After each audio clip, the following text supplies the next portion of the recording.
right, let's dive into one of the most incredible and most overlooked events in all of world history, the Haitian Revolution.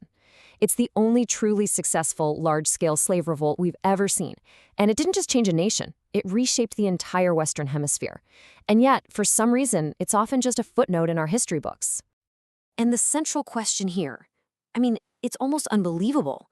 How in the world did an army of enslaved people, starting out with little more than farm tools and an absolute refusal to quit, managed to defeat not one, not two, but three of the most powerful empires on Earth: Spain, Great Britain, and yes, even Napoleon's France?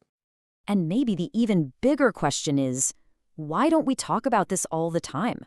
Right? Why isn't this revolution, the one that created the world's very first Black Republic, taught with the same reverence as the American and French revolutions? Well, it turns out that silence isn't an accident. And that gets us to this really powerful idea from the historian Michel Rolph Trouillot. He called it the Unthinkable Revolution. See, for the European powers back in the 18th century, the very idea of enslaved Africans organizing themselves, fighting, and actually winning their freedom, it was so completely impossible, so far outside their reality, they literally couldn't process it, even while it was happening right in front of them. And that inability to even think about the revolution is a huge reason it was basically written out of the history books. So, to really get why this thing exploded, we first have to understand the powder keg itself. Let's take a look at what the French colony of Saint-Domingue, what we now call Haiti, was actually like right before everything kicked off.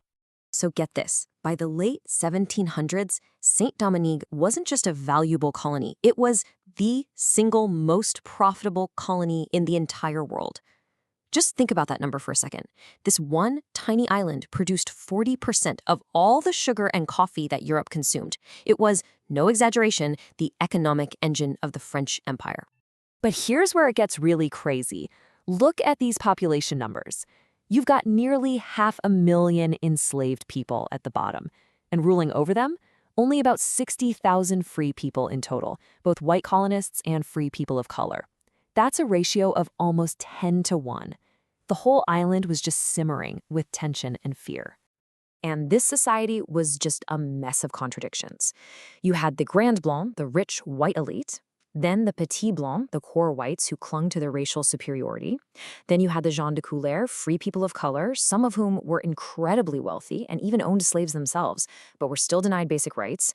And then, at the very bottom, the huge enslaved population dreaming of one thing: freedom. Every single group wanted something different, making the whole place a political tinderbox just waiting for a spark. And let's be absolutely clear about something. This unbelievable wealth was built on a system of almost unimaginable cruelty. The death rate was so high that it was literally cheaper for a plantation owner to work an enslaved African to death and just buy a new one. This meant a constant flood of newly captured Africans pouring into the colony, bringing with them fresh memories of what it felt like to be free, and crucially, military skills from their homes in Africa. And into this absolute inferno steps one of the most brilliant and mysterious leaders in modern history, a man who was, himself, the very embodiment of the unthinkable revolution he was about to lead. You know, what's wild is how little we actually know for sure about Toussaint's early life. We know he was born into slavery, but somehow learned to read and write, a huge privilege. As a coachman, he got to travel all over, learning the land and the people. He even gained his freedom. And in a twist that shows you just how complicated this society was, he briefly owned a few slaves himself. This guy understood the colonial machine from every single possible angle.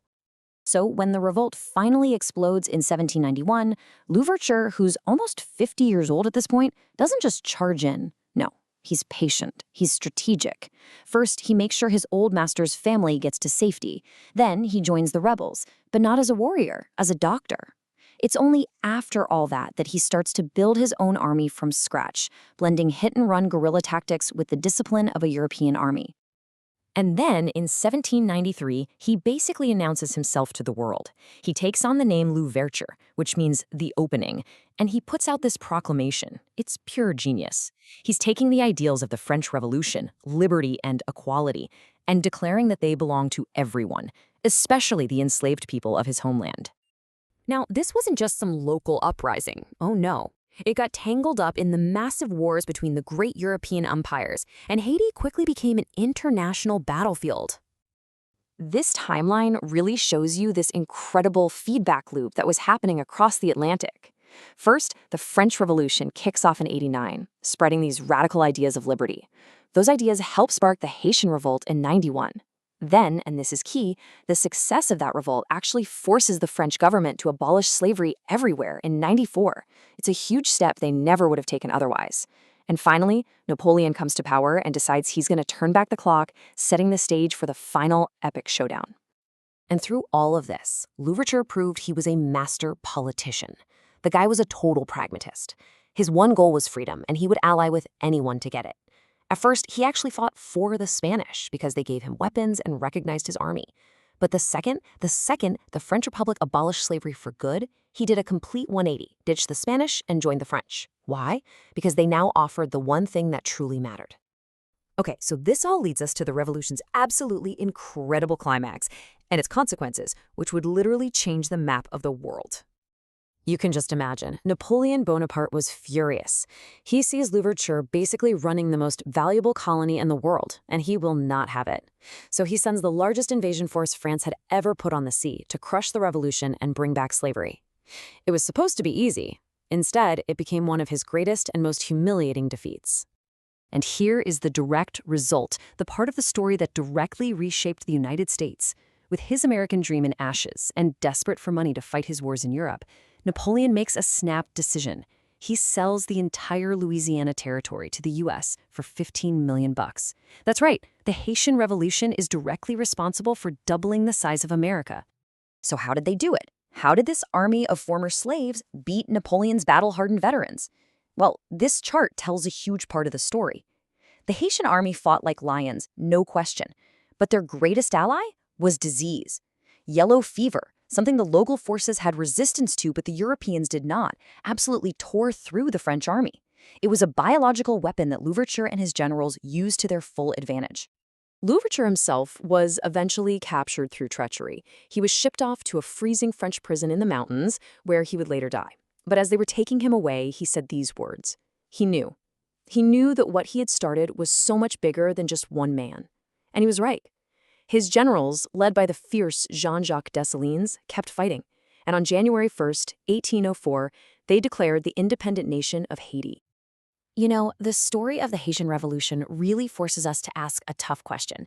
History isn't just about what happened. It's about who gets to tell the story. The fact that this incredible, world-changing event was silenced for so long reminds us that power doesn't just shape the present, it shapes our understanding of the past. And it really makes you wonder, what other unthinkable stories are out there, just waiting in the margins to be heard?